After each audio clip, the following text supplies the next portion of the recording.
তেজগাঁও শিল্প অঞ্চলে বুটেক্স ও পলিটেকনিক শিক্ষার্থীদের মধ্যে সংঘর্ষ। রাজধানীর তেজগাঁও শিল্প অঞ্চল এলাকায় বাংলাদেশ টেক্সটাইল বিশ্ববিদ্যালয়, বুটেক্স ও ঢাকা পলিটেকনিক ইনস্টিটিউটের শিক্ষার্থীদের মধ্যে সংঘর্ষের ঘটনা ঘটেছে। ৯টার দিকে মূল ঘটনা ৯টার দিকে ৯টার দিকে আমরা আজি সামনে গেছি। ছাত্রলীগের একজন সভাপতি, সাবেক ছাত্রলীগের সভাপতি মদ খায় ঢুকছে, আবার বিভিন্ন রকম কথাবার্তা বলতেছে। পরে আমরা বলার পরে একটু পরে ওনার সব অ্যাটাকে আসছে, আমাদেরকে অ্যাটাকে আসছে। আর ওই হলটা আমাদের হল আমাদেরকে দিয়ে দিতে হবে। এই ঘটনায় বেশ কয়েকজন শিক্ষার্থী আহত হয়েছেন।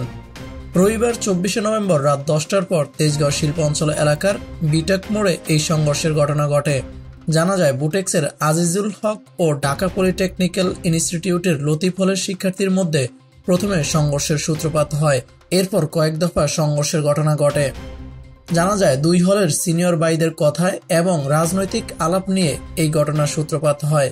বিষয়টি নিশ্চিত করেছেন তেজগাঁও শিল্পাঞ্চল থানার পুলিশ পরিদর্শক বিকাশ সরকার।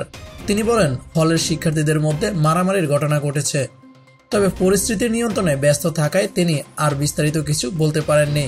এদিকে এই সংঘর্ষের ঘটনায় আহত বেশ কয়েকজন ঢাকা মেডিকেল কলেজ হাসপাতালে চিকিৎসা নিচ্ছে বলে জানা গেছে, তবে তাদের অবস্থা আশঙ্কাজনক নয় বলে একটি সূত্র জানিয়েছে।